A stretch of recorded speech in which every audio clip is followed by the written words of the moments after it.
तवे पर लाइट का इस्तेमाल करके देखा है कभी? नहीं, आज ही करके देखिएगा। टेप का मैं बहुत अच्छे से यूज करके आपको बताऊंगी, जो आपके घर और किचन के काम का बहुत ज्यादा आसान कर देगा। Hello, good morning viewers, welcome to back my YouTube channel. आप सब कैसे? उम्मीद करती हूँ आप सब बहुत अच्छे होंगे और हमेशा ही ऐसे खुश रहिए। आज हम आपको ऐसे टिप बताएंगे जो बहुत ज्यादा आपके काम आने वाले हैं। पहला यूजफुल टिप देख लेते हैं। देखिए, हमारे घर में ना इस तरह के पैकेट में काफी सारा सामान आता है। इस तरीके से हमारे घर में भी नमकीन आई हुई थी। तो जो भी सामान इस तरह के पैकेट में आते हैं, अगर हम ठीक से ध्यान ना दें तो देखिए ये जो सामान है ना, ये बहुत जल्दी खराब हो जाता है। यहाँ मैं आपको इसे लॉक करने का सिंपल सा तरीका बता रही हूँ, जो कि हर कोई यूज करता है, पर कभी आपने इसे ध्यान से देखा है? ये देखिए कुछ इस तरीके से खुला रह जाता है। अगर थोड़ा सा भी खुला रह गया तो देखिए ये जो नमकीन है, थोड़े दिन बाद में ये खराब होना स्टार्ट हो जाती है। तो आपने ये गलती नहीं करना है। आपने क्या करना है, जो तरीका मैं आपको बता रही हूँ इसे फॉलो कीजिएगा। आपने इसे बंद करने का थोड़ा सा एक अलग तरीका यूज करना है। चाहे तो आप अंगूठे का इस्तेमाल कर सकते हैं या इस तरीके से एक स्पून ले लीजिएगा, जैसे मैंने आपको दिखाया है सेम। बस आपने एक बार ही घुमाना है। स्पून का प्रेशर थोड़ा ज्यादा होता है, इसलिए मैंने इसी का यूज किया है। आप किसी भी चीज का इस्तेमाल कर सकते हैं, इवन आप पेन का भी इस्तेमाल कर सकते हैं। और ये देखिए बहुत अच्छे से लॉक लग गया है, और यही लॉक लगाने का सिंपल सा तरीका भी है और सही तरीका है। हाथों से मत लगाइए, अगर थोड़ा सा भी खुल गया तो ये खराब हो जाएगा। ऐसा ही अगला यूजफुल हैक मेरा बटन से जुड़ा हुआ है। देखिए, जब भी हम शर्ट वगैरह में बटन लगाते हैं तो ये जो बटन होती है ना, अपनी जगह पे नहीं रहती है। थोड़ा सा भी अगर उसकी जगह से हिल जाए जहां हमें लगाना है या जहां हमने मार्क किया है, तो ये ठीक से बैठेगी नहीं। अब ऐसा क्या करें? तो यहाँ मुझे भी लगाना है, पर ये बार बार ना हट रही थी।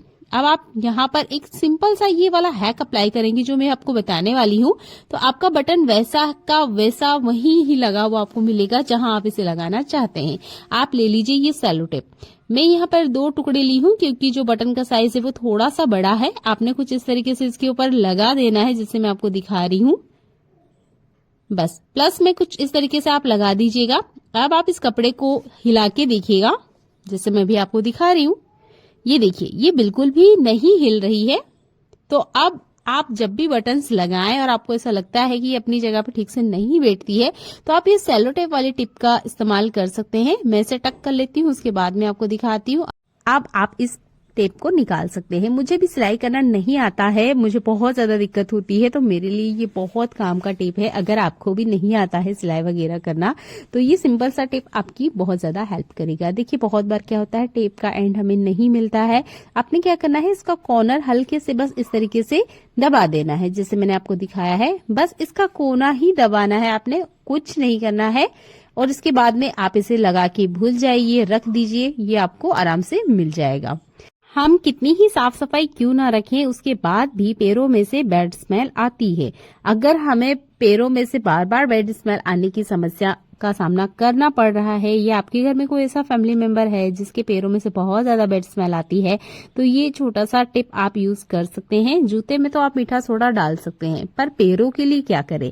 तो आपने क्या करना है, जब भी आप जुराब पहनते हैं या बच्चों को पहनाते हैं, पहले आप इस तरीके से इसमें टेल्कम पाउडर डाल दीजिएगा। कोई भी खुशबूदार टेल्कम पाउडर आपने जुराब में डालना है, ना कि पैरों में लगाना है। उसके बाद में आप ये जुराब पहना दीजिएगा। पैरों में से जो बैड स्मेल आने की दिक्कत है वो खत्म हो जाएगी। अगर बहुत ज्यादा बैड स्मेल आती है तो आप यहाँ पर मीठा सोडा जो होता है वो आप जूतों में स्प्रेड कर सकते हो, और उसे धूप में एक दिन दिखा दीजिएगा। जूतों की जितनी बैड स्मेल है वो हट जाएगी। पर पैरों में से जो बैड स्मेल आती है वो पसीने की वजह से आती है, इसलिए ये जो टेल्कम पाउडर है उस पसीने को बनने से रोकेगा। बहुत ज्यादा पसीना आता है तो आप टेल्कम पाउडर का इस्तेमाल कर सकते हैं। अगला यूजफुल हैक के लिए आप देख सकते हैं, मैंने यहाँ गैस ऑन किया है, तवा रखा है, फ्यू ऑफ सेकंड, 10 सेकंड से भी कम, बस मैंने इस गैस को बंद कर दिया है। यहाँ मैं तवा पकड़ के आपको दिखा रही हूँ। तवे को मैं पकड़ सकती हूँ, ये बिल्कुल हल्का गर्म है। अब आपने क्या करना है, ये जो इस तरह की लाइट होती है या जो लड़ी होती है, ये आपने इसके ऊपर रख देना है। इन लाइट्स में कुछ बल्ब ऐसे होते हैं जो जलते नहीं है, उस पे कार्बन जम जाता है। इसे हटाने के लिए आपने बस इसे हल्का सा गर्म करना है। बहुत ज्यादा तवा नहीं गर्म होना चाहिए, मैंने आपको पकड़ के दिखाया था, बस तवा उतना ही गर्म होना चाहिए। इसके बाद मैं आपको ये जला के दिखा रही हूँ। इसमें 1-2 लाइट ऐसी थी जो कि बिल्कुल नहीं जल रही थी, पर अब ये सारी लाइट जल रही है। दिवाली जा चुकी है, अगर आपने इन लाइट को संभाल के नहीं रखा तो अगला कोई सा भी जब फेस्टिवल आएगा तो हमें फिर से पैसा खर्च करना होगा। तो देखिए, 2 तरीके मैं बता रही हूँ, 2 में में से जो आपको अच्छा लगता है वो आप यूज कर सकते हैं। पहले तो आप इस तरीके से फोल्ड कर लीजिएगा जैसे मैंने आपको दिखाया है। यहाँ पर बोतल की साइज मैंने आपको छोटा बताया है क्योंकि जो लाइट का साइज है ये भी छोटा ही है। अगर आपके पास बड़ी साइज की लाइट है तो आप बड़ा बोतल ले लीजिएगा। आपने इस तरीके से बोतल के अंदर इन्हें डाल देना है जैसे कि मैं आपको दिखा रही हूँ। आप इसे अभी नहीं रखना चाहते हो, यूज करना चाहते हो और लड़ी की तरह नहीं इस्तेमाल करना चाहते तो आप इस बोतल में डाल सकते हो। ये बोतल ट्रांसपेरेंट होती है, प्लास्टिक की है, गर्म होने से कोई फर्क नहीं पड़ता है। आप ग्लास की भी बोतल का इस्तेमाल कर सकते हो और ये जो लाइट है ना ये एक लैंप की तरह काम करेगी। नहीं तो नॉर्मल आप इस तरीके से भर के रख दीजिएगा, जब भी आपको यूज करना हो तब आप इस्तेमाल कीजिएगा, आपकी लाइट बिल्कुल खराब नहीं होगी। अभी दिवाली की मैं सफाई कर रही थी तो मुझे ना एक ऐसी थाल घर से निकालनी पड़ रही है जो कि इस तरीके से खराब हो चुकी है। मैं इसे दिखा देती हूँ। मैंने उल्टा किया, आप देख सकते हो एक फिंगर जा सकती है, इतना इसमें गैप आ चुका है। इस तरफ गैप नहीं है पर अगर मैं इधर दिखाऊं तो देखिए एक फिंगर अंदर जा सकती है। ये इतना मुड़ चुकी है या खराब हो चुकी है। पर इस थाल की जो हालत है वो इतनी भी बुरी नहीं है कि मैं इसे घर से निकाल दूं। तो देखिए दूसरे तरीके से मैंने इसका इस्तेमाल किया है। बिल्कुल आप भी ये कर सकते हो। अगर इस तरह का कोई बर्तन आपके किचन से भी निकला है तो आप क्या कीजिएगा, इसमें ना कुछ सामान रख सकते हो। जैसे मैं किचन का सामान रख के आपको बता रही हूँ, आप इसे डाइनिंग टेबल पे भी रख सकते हो। छोटे छोटे जो हमारे कंटेनर होते हैं इन्हें रखने के लिए, जैसे अचार की बोतल हुई, नमक हुआ, ये चम्मच हुए, चाकू हुआ, सीजर हुआ, इन सामान को रखने के लिए आप इन थाल का इस्तेमाल कर सकते हो। चाहे तो आप इसे अच्छे से कलर वगैरह डेकोरेट कर लीजिएगा जिससे ये देखने में और ज्यादा सुंदर लगे। जब इस तरीके से आप सामान रखते हो ना तो आपने देखा होगा हमें क्लीनिंग करने में बहुत ज्यादा दिक्कत होती है, पर ये जो बेकार थाल होती है बहुत अच्छे से काम करती है। इसे हटाइए, जो भी सरफेस है उसे क्लीन कीजिए और आप वापस इस थाल को लगा दीजिएगा। तो इस तरह की थाल को बिल्कुल भी गलती से ना फेंके, आप ऐसे भी इस्तेमाल कर सकते हैं। अभी आपको मैं यहाँ पर एक टेबल दिखाती हूँ और ये एक कपड़ा है। टेबल की हालत आप देख लीजिएगा, बहुत बुरी है। ये काफी दिन से बाहर रखी हुई थी, पानी के दाग लगते रहते हैं जिसकी वजह से कुछ इस तरीके से खराब हो गई है। अब ये जो कपड़ा आप मेरे हाथ में देख रहे हो ना, बस मैं इसके ऊपर वाइप ही करूंगी और आप ये मैजिक देखिएगा। ऐसा नहीं है कि ये चमक अभी मैं आपको दिखा रही हूँ, अगर आप 10 दिन बाद भी देखोगे ना तो आपको बिल्कुल यही चमक मिलने वाली है। अब ये कैसे हुआ, क्या ये चीज है जो मैं इसके ऊपर अप्लाई कर रही हूँ, ये वीडियो में बहुत ज्यादा इंपॉर्टेंट है। तो देखिए इस तरीके से मैं पहले आपको वाइप करके दिखा देती हूँ। ये देखिए रिजल्ट दिखता है, ऐसा नहीं है कि जो चीज दिखाई जा रही है वो होती नहीं है। ये देखिए बढ़िया से एक बहुत अच्छी सी शाइन आ गई है पूरी टेबल के ऊपर जैसे मैं आपको दिखा रही हूँ। अब बात कर लेते हैं कि ये कपड़ा गीला किस चीज से है, हमने इसमें क्या इस्तेमाल किया है।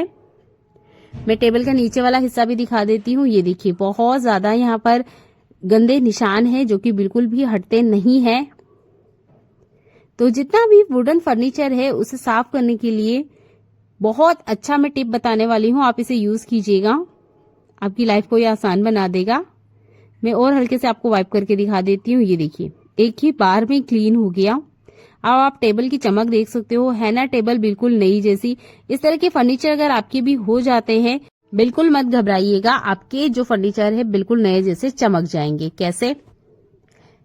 घर में छोटे बच्चे हैं तो वो कुछ ऐसा काम करते हैं जिसकी हम उम्मीद नहीं करते हैं। मेरा छोटा वाला बेटा है, मैंने सोचा थोड़ा सा खेल रहा होगा, भाई क्या खेलना पता नहीं, पर ये बादाम का तेल है और पूरा तेल इसने साइकिल के ऊपर लगाया है।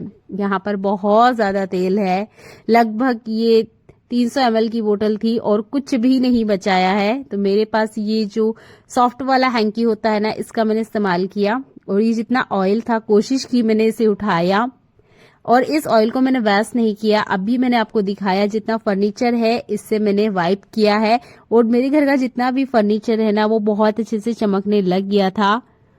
तो गलती से अगर बच्चे कुछ इस तरीके से करते हैं तो चिल्लाने से देखिए कुछ ठीक तो नहीं होने वाला है, पर हाँ जो चीज बेकार है उसका हम यूज कर सकते हैं।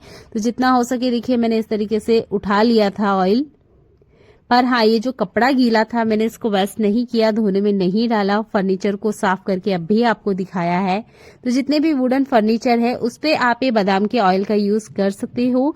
सरसों का तेल मत इस्तेमाल कीजिएगा अगर गिरता भी है, क्योंकि जो सरसों का तेल होता है वो चिपचिपा होता है और बहुत जल्दी से धूल मिट्टी को अपने अंदर ऑब्जर्व करता है, ये खींच के रखता है, ये चिपका के रखता है। तो आपने सरसों का तेल यूज नहीं करना है। इसके अलावा कोई भी ऑयल है आप उसका यूज फर्नीचर को साफ करने के लिए कर सकते हो। बहुत अच्छे से बढ़िया शाइन आ जाती है। तो जितना ऑयल है वो तो मैंने उठा लिया है इस तरीके से। इसका यूज मैंने अभी आपको दिखाया है। तेल के दाग तो लग चुके हैं, अब इन्हें हटाए कैसे? तो इसके लिए आप सूखे आटे का भी इस्तेमाल कर सकते हो और टैल्कम पाउडर का भी इस्तेमाल कर सकते हो। तो मैंने यहाँ टैल्कम पाउडर आपको डाल के दिखाया है। बस आप इस तरीके से डाल दीजिएगा, क्योंकि इस पे अगर बच्चों का पैर रखा जाता है या हमारा ही पैर क्यों ना रखा जाए तो स्लिप करेगा। तो हाथों हाथ ही आपने टैल्कम पाउडर या हमारा जो सूखा आटा होता है, गेहूं, मैदा, उसको आपने डालना है और इस तरीके से बस हल्के हाथों से चला देना है, जिसे मैं आपको दिखाई हूँ। आप झाड़ू वगैरह का भी इस्तेमाल कर सकते हो या जो हमारे कपड़े धोने का ब्रश होता है पुराना, उसका भी आप इस्तेमाल कर सकते हो। जितना भी तेल है वो पाउडर ने बहुत अच्छे से अपने अंदर ले लिया है और इस सरफेस के ऊपर जितना भी ऑयल है वो सारा का सारा साफ हो गया है। किचन काउंटर पे भी अगर तेल गिरता है तब भी आपने इसी टिप का इस्तेमाल करना है, और अगर घर के किसी कोने में गलती से तेल गिर जाता है बच्चों के हाथों से तब भी आपने इसी टिप का इस्तेमाल करना है। यहाँ से मैं ऑयल आपको साफ करके दिखा रही हूँ। आप इस पाउडर का भी चाहे तो इस्तेमाल कर सकते हैं उन एरियाज में जहां से बैड स्मेल आती है, नहीं तो आप इसे फेंक भी सकते हो।